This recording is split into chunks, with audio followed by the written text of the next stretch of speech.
Olá, queridos irmãos e amigos, a paz de Cristo. É o pastor Ronaldo Guedes Bezerra, da Igreja Evangélica Avivamento Bíblico no Tucuruvi, quem está falando, do curso Panorama do Velho Testamento. E hoje nós vamos continuar então aqui os nossos estudos no Velho Testamento. Essa é a aula número 13, esse é o áudio 1 da aula 13, e hoje nós vamos continuar falando e terminar, com a permissão de Deus, terminar de falar sobre o livro de Josué.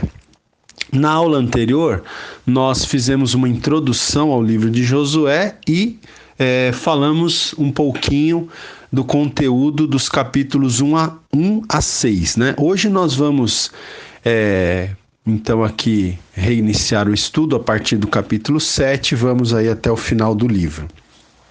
Bom, na aula passada, quando a gente terminou falando do capítulo 6, o capítulo 6 ele fala da conquista da cidade de Jericó, Então, o livro de Josué fala da conquista da terra prometida, a terra de Canaã, E depois que o povo, então, atravessou o Rio Jordão e entrou na terra prometida, na terra de Canaã, a primeira cidade que eles conquistaram, a primeira cidade com a qual eles lutaram e venceram foi a cidade de Jericó, que era uma cidade muito importante. Então, uma vitória em Jericó, logo de início, seria muito importante, Então, após a conquista da cidade de Jericó, a estratégia militar de Josué era continuar, atacando outras 3 cidades que estavam ali próximas de Jericó. Quais eram essas 3 cidades? As cidades de Ai, de Betel e de Gibeão, Então, depois de vencer Jericó, a estratégia de Josué era atacar essas 3 cidades, Ai, Betel e Gibeão, e depois Josué faria então uma campanha para conquistar as cidades no sul de Canaã e, por fim, a estratégia era então uma campanha militar para conquistar as cidades do norte, No entanto,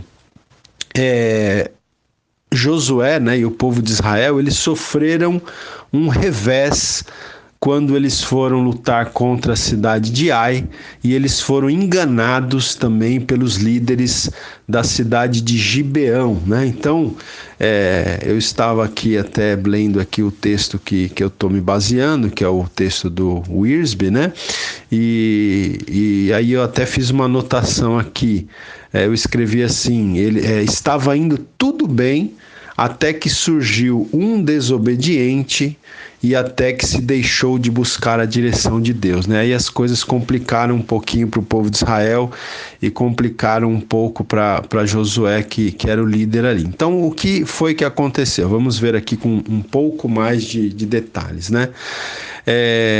O capítulo 7, então, do livro de Josué vai descrever a derrota do povo de Israel quando o povo foi lutar contra uma cidade chamada Ai, O que aconteceu? Veja, ainda quando eles foram lutar em Jericó, na primeira batalha que o povo de Israel teve ali na Terra Prometida, Deus ele tinha deixado claro para o povo que as coisas de Jericó, deveriam ser dedicadas a Deus e deveriam ir para o tesouro de Deus. Então, o povo de Israel, eles não poderiam pegar nada, A gente fala dos despojos, de guerra, Ou seja, as coisas, os bens, ouro, prata, enfim, as coisas que o povo de Jericó possuía, não deveria ser tomada essas coisas para o benefício particular dos israelitas.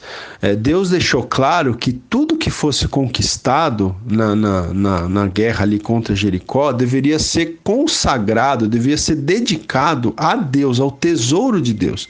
Mas houve uma pessoa chamada Acã, grave esse nome, Acã, que ele desobedeceu essa lei, Então, Isso daí terminou ocasionando, infelizmente, a derrota do povo de Israel lá na cidade de Ai, né? O comentarista aqui que a gente tá seguindo, ele também diz o seguinte, né? Que é possível que Josué tenha sido tão apressado em seu ataque à cidade de Ai que ele não esperou pela orientação do Senhor. Pode ser que tenha também ocorrido isso, né? Houve aí da parte de Josué uma falha em aguardar uma orientação do Senhor. Por quê? Porque o texto mostra pra gente que Josué ele terminou agindo de acordo com a sugestão, né, dos espiões, em vez de agir de acordo com a sugestão da palavra de Deus. Por quê? A gente sabe que os espiões aqui, eles sugeriram a Josué que a cidade de Ai era uma cidade tão pequena que nem era necessário que fosse com todo o povo lutar, não é? Eles sugerem a Josué que mande apenas uma parte do exército para lutar com Ai, porque era uma cidade pequena e enfim, né? Então, segundo o Wiersbe diz aqui, é verdade, né? Esses versículos, no início do capítulo 7 do livro de Josué, eles sugerem uma confiança excessiva, né, gente? A gente tem que tomar muito cuidado com confiança excessiva, né? Então, a cidade de Jericó tinha sido conquistada por Israel, né? E aí Israel estava com a confiança lá em cima, né? Eles achavam que conquistar uma cidade menor, como a cidade de Ai, seria uma grande moleza, né? Então a gente vê aqui que algumas coisas, né, estiveram por trás da derrota de Israel em Ai. Quais são essas coisas? A autoconfiança, a confiança na sabedoria humana, a impaciência, a pressa, né? A falta de oração e o pecado secreto de uma pessoa, que era o Acã, né? Então, todas essas coisas terminaram por, infelizmente, né, fazer com que Israel fosse derrotado em Ai. Então, veja, inicialmente Israel derrotou uma cidade poderosa, fortificada, que era a cidade de Jericó. Eles ficaram autoconfiantes, acharam que com um pequeno grupo de soldados poderiam derrotar a cidade de Ai, mas as contas eles na primeira batalha contra a cidade de Ai, eles é que foram derrotados, eles é que saíram, né, vamos dizer assim, fugidos do exército dessa cidade de Ai, né? Então, por quê? Por causa dessa autoconfiança, porque não buscaram ao Senhor devidamente, por causa desse pecado secreto, desse Acã. Então, eles terminaram sendo derrotados. E, diante daquela, vamos dizer aqui, daquela primeira derrota que eles têm ali, o coração dos judeus se derreteu. Eles começaram a ficar apavorados, né? Eles, ao amargarem aquela primeira derrota, o povo de Israel ficou assim muito desencorajado. Josué, ele convoca ali os anciãos, os líderes do povo, e eles passam todo dia em oração, buscando a Deus para saber o motivo daquela derrota, né? Para você ter uma ideia de como eles ficaram desencorajados e como o coração deles ficou, por assim dizer, derretido. O próprio Josué, ele chegou até a considerar voltar para o outro lado do Rio Jordão, né, que eles tinham atravessado para entrar na Terra Prometida. Josué chegou a considerar a possibilidade de voltar para o outro lado do Jordão e acomodar-se com a herança, né, de Israel, né, acomodar-se do outro lado do Rio Jordão. Ele chegou a pensar isso, né? Tal foi o desencorajamento, tal foi o nível de, vamos dizer assim, até de desespero, né, que eles tiveram naquele momento em que eles foram derrotados ali naquela pequena cidade de Ai. Bom, o texto bíblico no capítulo 7, ele continua dizendo que o pecado foi descoberto, né? Deus falou então, quando Josué e os anciãos buscaram ao Senhor em oração, Deus falou com eles que Israel havia pecado. Israel havia pecado. Embora interessante que apenas um homem pecou, Acã, né? Mas a gente percebe que o pecado de um homem só terminou envolvendo toda a nação, né? Então, o comentarista que a gente está seguindo aqui, ele até diz que a desobediência de uma pessoa pode causar dor e abatimento a toda uma nação, família ou igreja, né? Isso é verdade. Às vezes a desobediência de uma só pessoa, né? Como no caso aqui de Acã, trouxe abatimento, trouxe derrota para uma nação, né, toda. Isso pode acontecer com uma família, isso pode acontecer com uma igreja, por isso que a gente tem que evitar, né, a desobediência a todo custo, ficar longe da desobediência e obedecermos ao Senhor. Então o Acã, ele achou que ele poderia esconder o seu pecado, mas Deus viu o que ele fez, né? Nada pode ser escondido de Deus, né? E Acã, então, eu não vou aqui entrar em detalhes, né? Mas Acã, ele terminou sendo descoberto e o seu pecado terminou sendo exposto, né? E ele confessou mesmo, aqui no capítulo 7, no versículo 21, ele fala que ele realmente viu ali entre os despojos uma boa capa babilônica, 200 ciclos de prata e uma barra de ouro do peso de 50 ciclos. Aí ele cobiçou aquilo, ele tomou aquilo, achou que ninguém estava vendo, né? Escondeu, né? Mas o fato é que de Deus nada pode ser escondido e o final de Acã e da sua família foi muito triste, porque por causa desse pecado, ele e a família dele foram apedrejados, né? Então, gente, veja aí que a própria família de Acã terminou sofrendo as consequências do pecado de Acã, né? Então, é muito importante a gente evitar o pecado, ficar longe do pecado realmente, porque isso pode trazer consequências tristes não só para nós, né? Se pecarmos, mas para nossa família também. Outras pessoas, às vezes até inocentes, terminam sofrendo por causa dos pecados, né, daqueles que decidem desobedecer a Deus, né? Então, a gente está aqui fazendo esse panorama do Velho Testamento e, eventualmente, a gente vai tirando aqui algumas aplicações para as nossas vidas. Bom, aí então, o capítulo 8 de Josué vai falar da destruição da cidade de Ai. Então, agora que a nação havia sido santificada, né, e o seu pecado havia sido julgado, porque o pecado de Acã havia sido descoberto e ele havia sido apedrejado. Então, agora que a nação foi santificada, que o pecado foi julgado, então agora Deus poderia de novo levar o seu povo a vencer. E aí o capítulo 8 de Josué descreve a vitória de Israel sobre essa cidade de Ai. A vitória foi total, a vitória foi completa, né? E aí, então, gente, nós temos na sequência, no capítulo 9 de Josué, a situação envolvendo os gibeonitas, né? Então, o que aconteceu aqui com os gibeonitas? A gente vai perceber na narrativa do livro de Josué que os reis das cidades menores, né? Por exemplo, Jericó era uma grande cidade, então ela lutou sozinha, vamos dizer assim, né? Nem chegou a lutar, mas vamos pensar que eles decidiram lutar sozinhos contra Israel. Mas os reis das cidades menores, das cidades mais pequenas, eles terminaram se unindo para formar uma espécie de federação ou confederação de nações para lutarem contra Israel, né?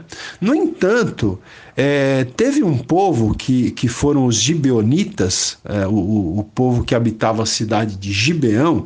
Esse povo, eles não fizeram o que os reis menores fizeram, eles não se uniram com outros povos para lutar contra Israel. Na verdade, eles criaram uma estratégia, eles criaram um estratagema, né, para enganar o povo de Israel, para enganar Josué e para se livrar então da morte, né, para se livrar de serem derrotados ali por Josué e pelo povo de Israel, né? Então eles se decidiram valer de uma estratégia ao invés de se valerem da força, ok? Mas eu vou terminar aqui esse primeiro áudio e então no segundo áudio eu volto falando sobre esse capítulo 9 de Josué e essa situação envolvendo os gibeonitas, ok? Até já. Ok, irmãos, então vamos continuar aqui a nossa aula número 13, esse é o áudio 2, falando sobre o livro de Josué, né? Então, como eu estava dizendo para vocês no áudio anterior, sobre a questão envolvendo os gibeonitas. Então, o que os gibeonitas fizeram, gente? Eles fingiram que eles eram homens que estavam em uma longa jornada, né? Eles fingiram que eles eram um povo de uma localidade muito distante, né? Na verdade, eles eram de uma cidade próxima ali de Jericó, próxima de Ai, próxima de Betel. Mas eles se fingiram, né? De um grupo de homens gibeonitas, eles pegaram sacos velhos, sandálias remendadas, sandálias velhas, pães bolorentos, né, comida embolorada, e eles foram a se encontrar com Josué e com o povo de Israel, fingindo que era um povo que vinha de um lugar muito distante, né, que tinham ouvido falar, né, do povo de Israel, do Deus de Israel, e das vitórias de Israel, e eles então queriam fazer uma aliança com Israel. Não é? E o que aconteceu é que eles estavam mentindo, né, quando eles disseram que vinham de uma terra distante.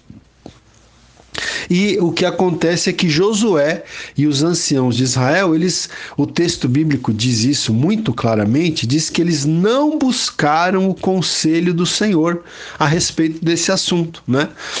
Fica muito claro no texto aqui que houve uma falha muito grande de Josué e do povo de Israel, dos anciãos, dos líderes, em não buscar a direção de Deus, se eles deveriam ou não fazer uma aliança com aqueles gibeonitas que, na verdade, nem se declaravam gibeonitas, é óbvio, né? Eles diziam que tinham vindo de uma outra terra, distante, longínqua e tal, estavam viajando há muitos dias. Aí eles diziam, olha, quando nós saímos da nossa casa, esse pão era fresco, né? A nossa sandália era nova, e agora você vê aqui que está toda remendada, a comida está embolorada, os pães estão embolorados. Então eles contaram essa história para enganar, né, Josué e os líderes de Israel. E Josué e os líderes de Israel não consultaram ao Senhor. Em vez disso, eles julgaram pelas aparências, né? Muito cuidado, né? Que as aparências enganam, como diz o ditado popular. E a história dos gibeonitas soou razoável, né? Soou muito provável, vamos dizer assim, para Josué e para os líderes de Israel. E Josué terminou então fazendo uma aliança com esses homens, e depois que a aliança já tinha sido feita, descobriu que eles eram de Gibeão, né? Então, 3 dias depois, Israel chegou a essa cidade, a essa localidade chamada Gibeão, mas aí eles já não podiam feri-los, né? Por quê? Porque eles tinham feito uma aliança, e essa aliança não poderia ser quebrada, né? Então, veja, o que acontece, o texto vai dizer que essa situação terminou provocando murmuração também entre o povo, né? Então, veja que o fato de Josué e de os líderes de Israel não terem consultado ao Senhor quanto a essa aliança com os gibeonitas, ainda por cima causou murmuração, né, entre o povo de Israel, né? Então, olha que situação, né? Quando a gente deixa de consultar o Senhor, isso pode trazer uma série de consequências, né? Inclusive a murmuração, né? Essa palavra ela é muito importante para os líderes, né, para os pastores. A gente tem que estar sempre buscando a direção de Deus nas nossas decisões, porque se a gente age sem a direção de Deus, isso pode terminar, inclusive, né, não só causando derrotas e constrangimentos, mas até a murmuração no meio do povo. Mas, enfim, o povo de Deus não podia voltar atrás no juramento que havia feito com esse povo, com os gibeonitas, né? Então não pôde destruir esse povo. Então o que o povo de Israel fez? O povo de Israel colocou os gibeonitas para trabalhar, né, como se fossem escravos, vamos dizer assim. Então os gibeonitas eles passaram a trabalhar rachando lenha e tirando água, né, para o povo de Israel e para o tabernáculo. Bem, o capítulo 10, gente, de Josué, ainda fala um pouco sobre essa relação do povo de Israel com os gibeonitas.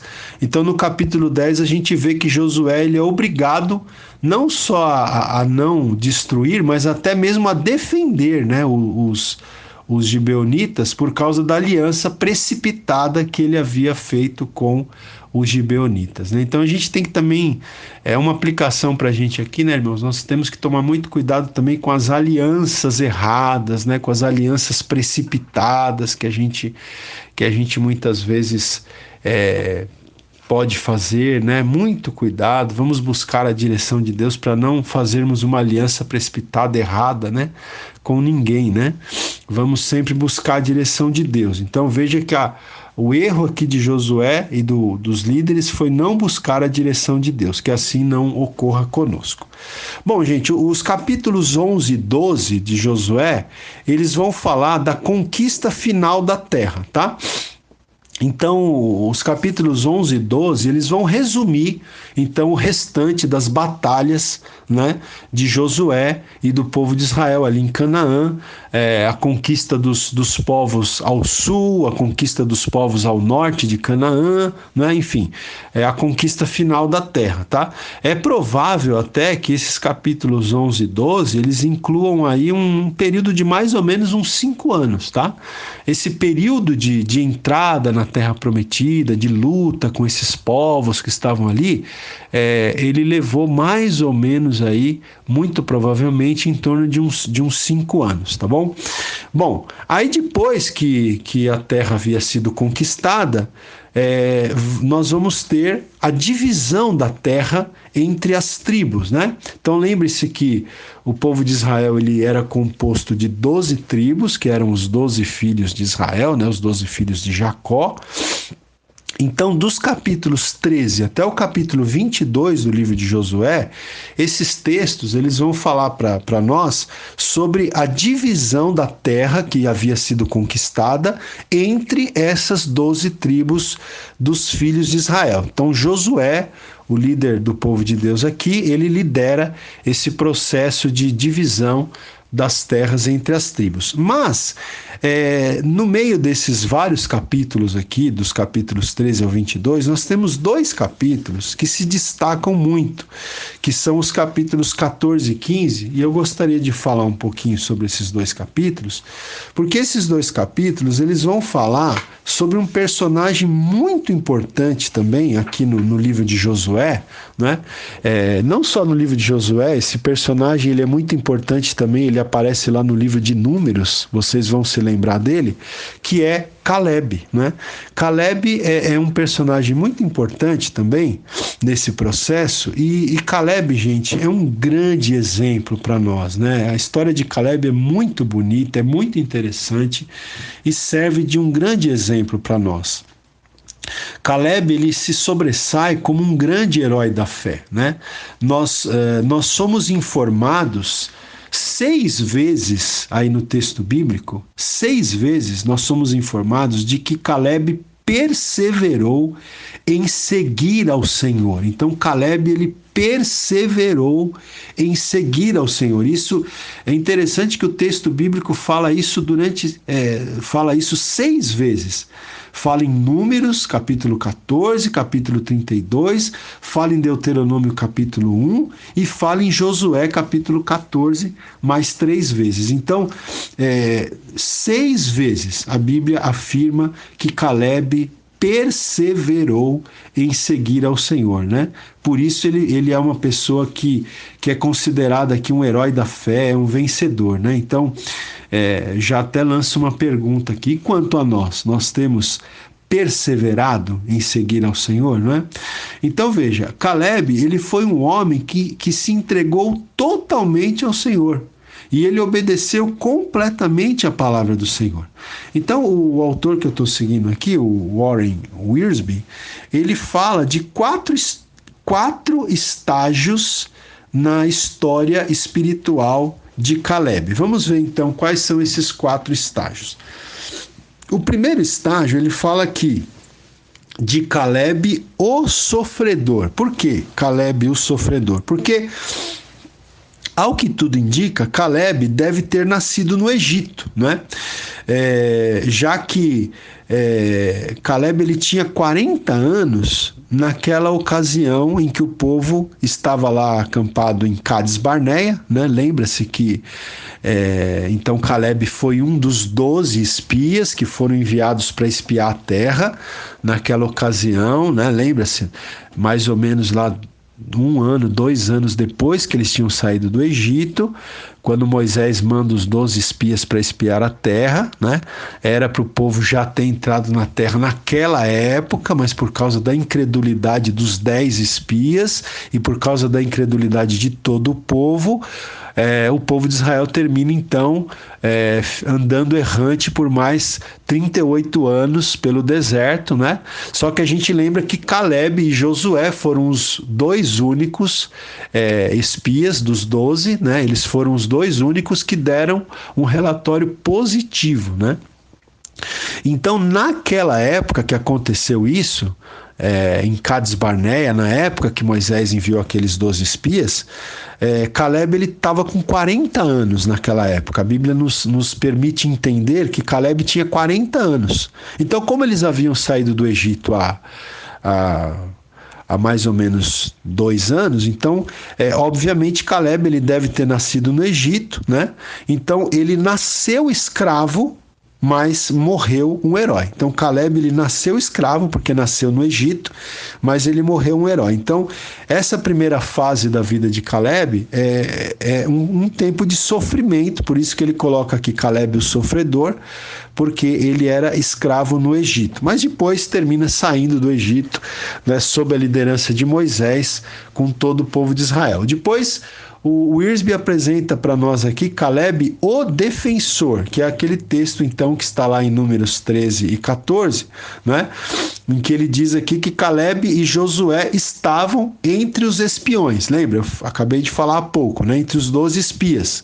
Então, o fato de Caleb ter sido um dos 12 espias, né?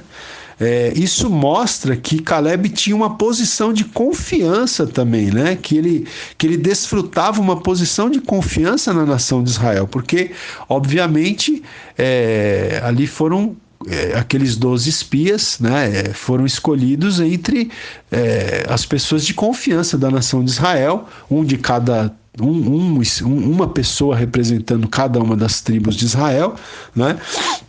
Então, se Caleb estava nesse grupo aí, vamos dizer assim, seleto de 12 espias que foi enviado para espiar a terra, é porque ele tinha uma posição de confiança, né? E aqui nós sabemos, como eu já disse há pouco, que Caleb, né, e Josué, eles então foram os únicos que se mantiveram ali crentes, né, se mantiveram crendo na palavra de Deus, de que eles iriam possuir a terra prometida. Então, veja, apenas Josué e Caleb contra os outros 10 espias e contra todo o povo de Israel, que terminou decidindo seguir as palavras de incredulidade dos 10 espias, ao invés de seguir as palavras de fé de Josué e Caleb, né? Então, Caleb ele precisou ter coragem para permanecer, por assim dizer, contra toda a nação, né? Ele e Josué foram os 2 únicos que ficaram contra a nação. Então ele teve que ter coragem. Por isso que o Wiersbe fala aqui Caleb o defensor, né? Então, Caleb o sofredor, o primeiro estágio, Caleb o defensor, segundo estágio da história espiritual dele. O terceiro estágio da história espiritual de Caleb, o Wiersbe coloca aqui como Caleb o errante, né? Por que Caleb o errante? Porque, então, esse terceiro período da história espiritual de Caleb é um período em que ele vai andar errante, né? Por aí mais 38 anos, perfazendo um total de 40 anos, peregrinando no deserto, né? Com o povo de Israel ali. Então Caleb, ele é interessante, né, gente, que o Wiersbe até coloca aqui, que Caleb ele teve de sofrer com a nação incrédula durante os 40 anos em que eles erraram pelo deserto, né? Por causa do pecado do povo de Israel que foi incrédulo, Caleb terminou sofrendo também essa peregrinação,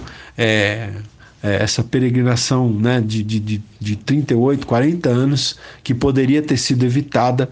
Então, por causa da incredulidade do povo, Caleb teve que ficar com eles ali mais 38 anos. Ok, irmãos, então eu sei que cortou aí o último áudio, né, no finalzinho, mas vamos continuar aqui. Esse é o áudio 3, então, da aula 13. A gente estava falando de Caleb, né? A gente falou de Caleb o sofredor, Caleb o defensor, e a gente está falando agora de Caleb o errante, porque por causa do pecado do povo de Israel, Caleb foi, vamos dizer assim, obrigado, né, a permanecer também andando ali por mais 38 anos errante pelo deserto. Então, o Wiersbe, ele diz aqui, é interessante, ele fala assim, olha, todos os dias Caleb viu pessoas morrerem e perderem a sua herança. Ele ouviu a murmuração e as queixas do povo. Esse homem de fé teve de suportar a descrença dos irmãos israelitas. Ele amava Moisés, mas teve de ouvir os judeus criticarem o líder e oporem-se a ele. Então, não só ele foi, por assim dizer, ele e Josué, né, foram obrigados a ter de ficar andando errantes por mais 38 anos no deserto por causa do pecado das outras pessoas, do povo incrédulo de Israel, né? Não só eles tiveram que ficar andando errantes no deserto por mais 38 anos, como eles tiveram que aguentar, né? Aquele povo murmurando, porque era um povo realmente que murmurava, era um povo rebelde. Então, veja que Josué e Caleb, eles tiveram que perseverar mesmo, né, em seguir ao Senhor, porque eles ainda tiveram que passar por esse período, né, de 38 anos andando errantes pelo deserto. Então, o Wiersbe, ele levanta uma pergunta aqui: como Caleb conseguiu manter a sua vida espiritual, mesmo rodeado de tanta carnalidade e de tanta descrença, né, e de tanta incredulidade do povo de Israel? Então, qual que foi o segredo de Caleb para ele ficar firme, né, para ele se manter firme diante do Senhor? Então, o Wiersbe, ele fala aqui que o segredo dele foi o fato de que o coração de Caleb estava em Canaã, o coração dele estava na Terra Prometida. Ele, Caleb, estava ali peregrinando pelo deserto, né, junto com um povo incrédulo e murmurador. Mas o coração dele, o corpo dele estava ali, mas o coração dele estava onde? Estava em Canaã, estava na Terra Prometida, né? Deus havia dado a Caleb uma herança, né? Porque nós vamos ver que depois, lá no capítulo 14 do livro de Josué, Caleb, ele fala com Josué, né? Ele fala com Josué que Moisés, o próprio Moisés havia, né, prometido uma parte da terra ali de Canaã, uma parte da terra prometida para ele, para Caleb. Então, Caleb, ele se apegou nessa promessa, né, gente? Veja, isso aqui é importante a gente entender, né? É importante você entender isso. Quer ver? Eu vou até ler o texto aqui, está em Josué, capítulo 14, do versículo 9, né, em diante. Então, Josué 14 diz assim: então Moisés, naquele dia, jurou dizendo, veja, isso aqui é Caleb que está falando. Quando Josué está dividindo a terra entre as tribos, Caleb procura Josué e fala para Josué isso daqui, que Moisés, né, naquele dia, veja, naquele dia que os 10 espias deram um relatório negativo e incrédulo, mas que Caleb perseverou em seguir ao Senhor, naquele dia, diz Caleb, Moisés jurou dizendo: certamente a terra em que puseste o pé será tua e de teus filhos, em herança perpetuamente, pois perseveraste em seguir o Senhor meu Deus. Né? Aí Caleb diz para Josué assim: eis agora o Senhor me conservou em vida como prometeu. 45 anos há desde que o Senhor falou essa palavra a Moisés, andando Israel ainda no deserto, e já agora sou de 85 anos. Então veja que Caleb, quando ele foi espiar a terra prometida, ele tinha 40 anos. E como ele foi fiel a Deus em trazer um relatório positivo, um relatório de fé, né? Vamos dizer assim, Deus usou a vida de Moisés para prometer para Caleb que ele ia entrar na terra e que ele ia possuir uma parte da terra, ele e os seus filhos. Né? E aí então, agora, tinham se passado 45 anos daquela promessa que Moisés tinha feito para Caleb. E Caleb estava agora então diante de Josué, por assim dizer, reivindicando aquela promessa. Né?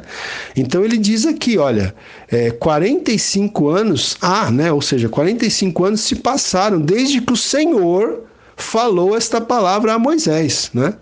E agora sou de 85 anos. Mas diz Caleb aqui, estou forte ainda hoje como no dia em que Moisés me enviou. Qual era a minha força naquele dia, tal ainda agora para o combate, tanto para sair a ele como para voltar. Né? Então, impressionante aqui, Caleb com 85 anos falando que ele estava tão disposto quanto há 45 anos atrás, quando ele tinha 40 anos, ele estava tão disposto quanto há 45 anos atrás para combater, para guerrear, para lutar, né? Então ele diz aqui no versículo 12, agora, pois, dá-me este monte de que o Senhor falou naquele dia, pois naquele dia ouviste que lá estavam os anaquins e grandes e fortes cidades. O Senhor, porventura, será comigo para os desapossar, como prometeu. Então, realmente, Caleb é uma pessoa assim de grande exemplo para nós, né? Então veja, quando ele estava ali no deserto, andando errante ali com aquele povo incrédulo, murmurando, o que é que movia Caleb, né? A fé. O que é que movia Caleb? O fato de que ele acreditava naquela palavra que Moisés havia dito, de que ele ia entrar na terra, de que ele ia herdar uma parte da terra, ele e os filhos dele, né? Então era isso que mantinha Caleb firme, era isso que fazia com que Caleb não desanimasse, ou seja, o fato de que ele estava com os olhos na promessa, ele estava com o coração na terra prometida, isso que dava força para Caleb, né?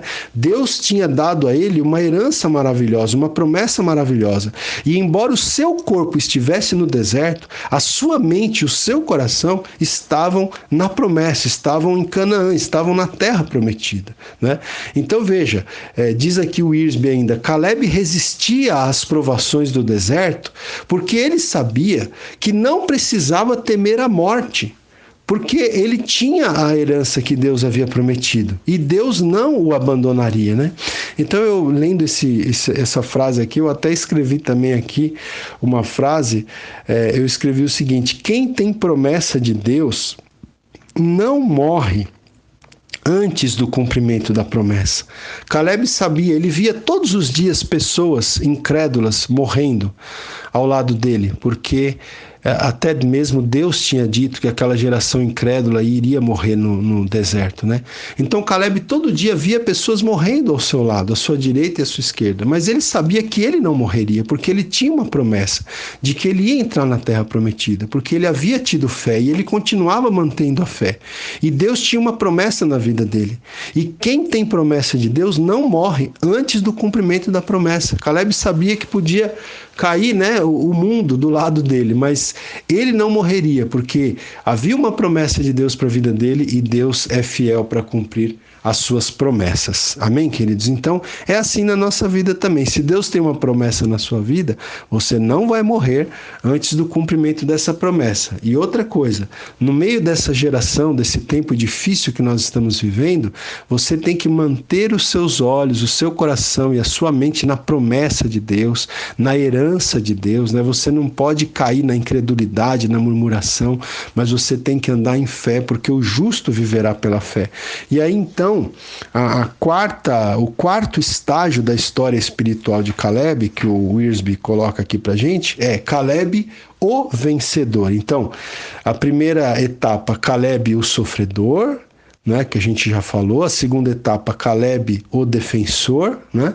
O terceiro estágio, Caleb o errante, porque ele ficou andando errante ali no deserto, não por causa da sua incredulidade, mas por causa da incredulidade do povo. E Caleb o vencedor. Não é por quê? Josué, então, ele estava dando a cada tribo, né, a sua herança especial, e Caleb pediu a sua parte, né? Caleb lembra Josué da promessa do Senhor, que foi esse texto que eu li em Josué capítulo 14, né? Então veja, 45 anos depois do fracasso da nação em Cades Barneia, Caleb já tem 85 anos. Contudo, ele está ansioso em tomar posse de sua herança para a glória de Deus, né? É muito interessante, né, esse ponto aqui. Caleb, ele já com 85 anos, mas ele fala, eu tô forte agora do mesmo jeito que eu estava 45 anos atrás. Então, um homem que tinha vitalidade, né, gente, espiritual, né? Até o Wiersbe, ele fala aqui, Caleb era um homem de visão espiritual, como também tinha vitalidade espiritual. E essas duas qualidades levaram-no à vitória espiritual, né? Olha que frase maravilhosa. Você quer ter vitória espiritual? Então, para isso, você tem que ter visão espiritual e vitalidade espiritual, né? Infelizmente, irmãos, muitas vezes nos falta visão espiritual e nos falta vitalidade espiritual, né? A gente desanima muito fácil, a gente muitas vezes está facilmente se entregando aí, né, caindo pelas tabelas, como diz o ditado popular. Mas Caleb não, ele tinha visão espiritual, ele acreditava na promessa de Deus para ele e ele tinha vitalidade. Mesmo aos 85 anos, ele não baixou a guarda, ele disse que ia continuar batalhando, continuar lutando, continuar, né, lutando ali para ter a promessa cumprida na vida dele, ou seja, para herdar aquela parte da terra prometida que cabia a ele e aos seus filhos, e ele estava disposto a lutar, e ele ia ter que lutar mesmo ainda. Não era, a conquista não seria, vamos dizer assim, de mão beijada. Caleb ainda teria que ir, né, nesses lugares que havia, ou que seria designado para ele e para os seus filhos, ele teria que lutar ainda para conquistar, né, essas terras. Mas ele estava disposto, ele era um homem de visão espiritual e um homem de vitalidade espiritual, por isso ele obteve vitória espiritual, né?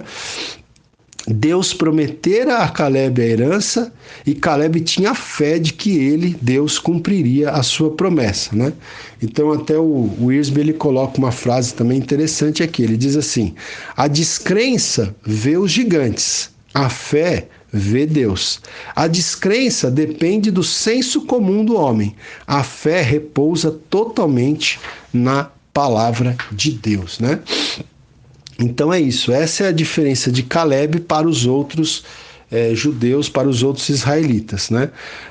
Só seguindo aqui no comentário do Wiersbe, ele diz assim, que diferença faz para a vida do crente perseverar em seguir ao Senhor e em exercitar a fé na palavra de Deus, né? Então veja que eu vou aqui relembrar que por 6 vezes a Bíblia diz que Caleb perseverou em seguir ao Senhor. Então, que diferença faz, né, gente? A gente ser perseverante em seguir ao Senhor, né? Não desanimar, não desistir, não nos entregarmos, né?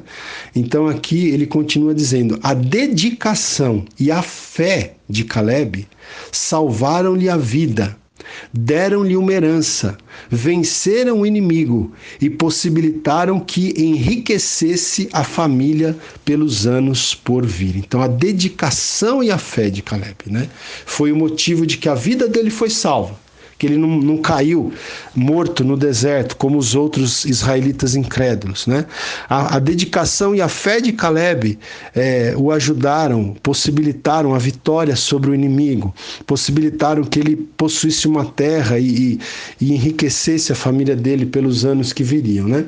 Então, gente, a gente vai terminar aqui terminar esse terceiro áudio, depois a gente vai gravar o quarto áudio para finalizar essa aula sobre o livro de Josué, mas aqui é uma aplicação para nós. Da mesma forma que Caleb, nós devemos nos entregar totalmente ao Senhor, em primeiro lugar. Em segundo lugar, devemos conhecer as promessas de Deus e crer nessas promessas. Às vezes nós nem conhecemos as promessas, né? Nós temos que conhecer as promessas e crer nas promessas. Nós devemos manter o coração e a mente fixos na herança, na promessa de Deus, e nós devemos depender de Deus para conseguir a vitória. Assim nós seremos vitoriosos, tal qual foi esse homem chamado Caleb, um grande exemplo para nós até hoje. Gente, na sequência eu volto com o quarto e último áudio dessa aula número 13. Até já. Ok, queridos, então vamos gravar aqui o áudio número 4 da aula 13 para a gente finalizar os nossos estudos, então, no livro de Josué. Como eu havia dito para vocês, dos capítulos 13 ao 22, nós temos a divisão da terra conquistada, né, da terra prometida que havia sido conquistada. Nós temos a divisão dessa terra entre as tribos, e aí a gente destacou os acontecimentos narrados aí nos capítulos 14 e 15, mais especificamente no capítulo 14, falando sobre a história de Caleb, né? Bom, os últimos 2 capítulos do livro de Josué são os capítulos 23 e 24. Então, esses 2 últimos capítulos, eles tratam da despedida de Josué, né? Então, veja só, normalmente nós pensamos em Josué como um grande soldado, como um grande guerreiro, né? E ele era, de fato. Mas aqui, nesses 2 últimos capítulos do livro, nós vemos Josué como um grande pastor, né? Aqui Josué demonstra o seu coração de pastor, né? Por quê? Porque ele demonstra também preocupação amorosa para com o seu povo. Ele sabe que ele vai partir, ele sabe que ele vai morrer, então ele demonstra essa preocupação amorosa para com o povo de Israel, né? Josué, ele serviu fielmente ao Senhor e à nação de Israel, mas agora ele receia, né? Ele teme que o povo se afaste de Deus e termine perdendo a sua herança, né?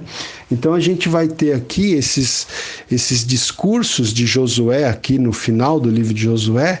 Por quê? Porque ele está receoso de que o povo se afaste de Deus e de que o povo perca a sua herança. E nesse contexto aqui, o Wiersbe, ele faz um comentário que eu achei tão interessante. Ele diz assim: é trágico quando uma geração se sacrifica para obter as bênçãos de Deus e uma nova geração vem e perde tudo, né? Então isso é muito interessante, né, gente?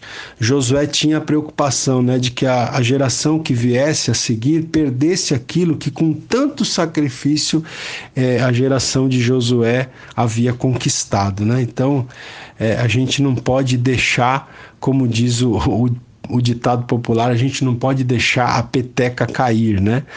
Nós temos que honrar aquilo que as gerações passadas fizeram, né? Conquistaram, né? Nas nossas igrejas, nas nossas denominações, né?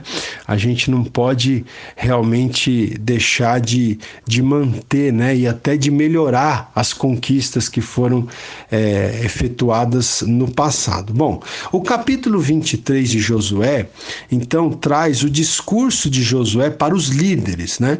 Então Josué, ele chamou os líderes de todas as 12 tribos de Israel, né, para fazer um discurso para eles. Ele já disse ali para esses líderes que ele sabe que está perto de morrer, né? Josué sabe que ele iria morrer, mas ele então incentiva ali os líderes no sentido de que eles deveriam continuar o trabalho, tá? Então no capítulo 23, Josué, ele faz uma revisão do passado, né? Ele faz promessa para o futuro e chama o povo à responsabilidade pelo presente. Então grave aí: a revisão do passado nos versículos 3 e 4, a promessa para o futuro no versículo 5 e a responsabilidade pelo presente dos versículos 6 ao 16, não é? Por quê? Josué, ele lembra o povo, né, em relação à responsabilidade do povo para com Deus, né? Josué lembra-os de sua responsabilidade como povo de Deus, né? Josué, ele tem muita preocupação aqui no sentido de que Israel tenha cuidado com as nações pagãs circunvizinhas que habitavam ali na circunvizinhança, né, de Canaã, ali na própria Palestina, né? Israel deveria ter cuidado com essas nações pagãs, né? A principal preocupação de Josué era Israel ser um povo separado e que não se misturasse com as nações pagãs, né? A gente vai ver que nesse discurso de Josué, no capítulo 23, ele está preocupado com isso. Ele exorta o povo no sentido de que o povo continue separado das nações pagãs, das práticas pagãs, da idolatria, que Israel não se misturasse com essas nações pagãs, né? Essa era a preocupação de Josué, né? E é uma preocupação que nós devemos ter como povo de Deus hoje também, não nos misturarmos, né, com as pessoas incrédulas, né? Não é que a gente deve sair do meio delas, nós sabemos que devemos influenciá-las, devemos ser sal da terra e luz do mundo no meio dessa geração perversa, mas não podemos nos misturar, né? Como diz aquele ditado também, né? Que a água e o óleo não se misturam, né, irmãos? Então veja, Josué, ele já deixa bem claro para o povo, aqui ele exorta o povo aqui no capítulo 23, que caso o povo se misturasse com os pagãos, Deus tiraria deles as suas bênçãos, né? E o versículo 13 aqui do capítulo 23 deixa claro que quaisquer pecados que permitamos permanecer em nossa vida tornam-se redes e espinhos para nós. Olha que frase forte, né?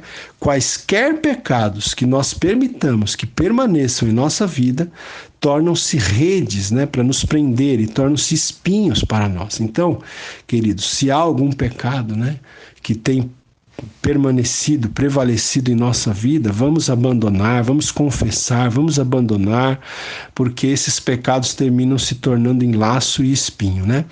E no versículo 14 ainda do capítulo 23, Josué, ele destaca, né, que nenhuma só palavra falhou de todas as boas promessas que Deus havia feito para o povo. Por isso, o povo deveria se manter fiel a Deus, né? O capítulo 24, então, até aqui eu falei do capítulo 23. No capítulo 24, então, depois de exortar os líderes, agora Josué chama todo o povo. Então, o capítulo 23 é um discurso que Josué faz mais especificamente para os líderes de Israel. O capítulo 24 já é uma exortação, né, a todo o povo de Israel, tá? Então, o Wiersbe diz aqui, né, comentando o texto, ele diz assim: Josué preocupava-se que o povo caísse em idolatria por causa da influência das nações pagãs, né? Então ele tinha essa preocupação. Israel era propenso à adoração de ídolos, infelizmente, né?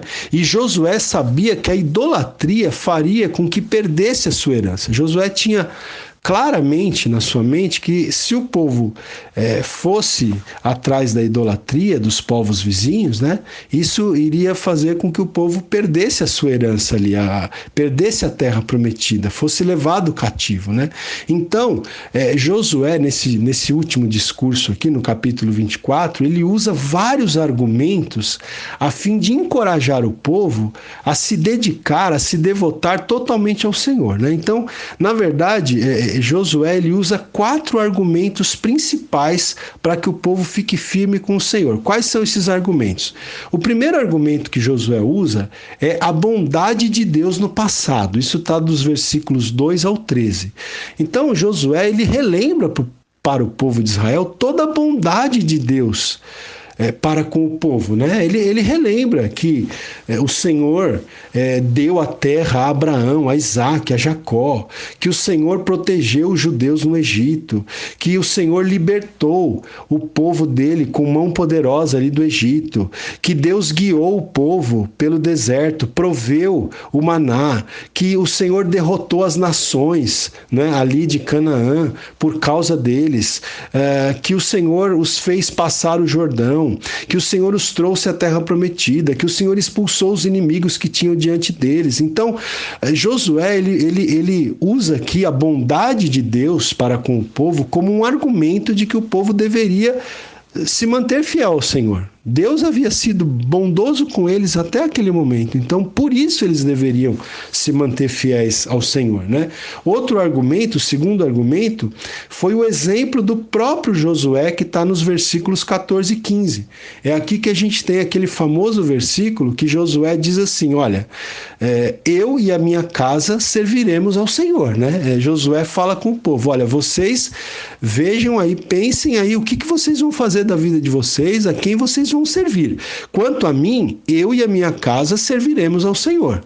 Então Josué usa o próprio exemplo dele para servir de argumento a fim de encorajar o povo a se dedicar somente ao Senhor. O terceiro argumento que Josué usa é o perigo da disciplina, que está nos versículos 16 a 21, né? Então, veja só, por 3 vezes o povo garante a Josué que servirá ao Senhor, né? Por 3 vezes, nos versículos 16, 21 e 24, né? Mas Josué sabia que o que os israelitas diziam com os lábios nem sempre era verdade no coração, infelizmente, né? Então, Josué adverte o povo, ele deixa bem claro para o povo de que a idolatria traria punição de Deus e traria disciplina e traria a perda da terra. Então, Josué usa o perigo da disciplina de Deus como um argumento para que o povo fique totalmente devotado ao Senhor, né? E o último argumento que ele usa é a própria aliança com Deus, né? Que a aliança que havia sido feita já lá no Monte Sinai, né? Josué tinha renovado essa aliança com o povo de Deus, então ele usa esse argumento. Como vocês são um povo que estão em aliança com Deus, vocês não devem se afastar de Deus, vocês devem se devotar, se consagrar totalmente ao Senhor, né? Então, esses 3 argumentos aqui, a bondade de Deus no passado, o exemplo do próprio Josué, o perigo da disciplina e a aliança com Deus, foram usados, esses 4 argumentos, por Josué, a fim de encorajar o povo a ficar devotado totalmente ao Senhor, tá? E aí, no finalzinho, então, do livro, no capítulo 24, do versículo 29 ao 33, nós temos, então, o texto que fala sobre a morte, né, de Josué. Então, o Wiersbe, ele diz aqui, né, que por causa da liderança de Josué, a nação serviu ao Senhor e continuou servindo-lhe, mesmo depois da sua morte. Então a influência de Josué foi tão boa e tão positiva que o povo serviu ao Senhor durante o período em que Josué estava vivo, e mesmo depois da morte de Josué, por algum tempo, né, o povo continuou fiel ao Senhor, né?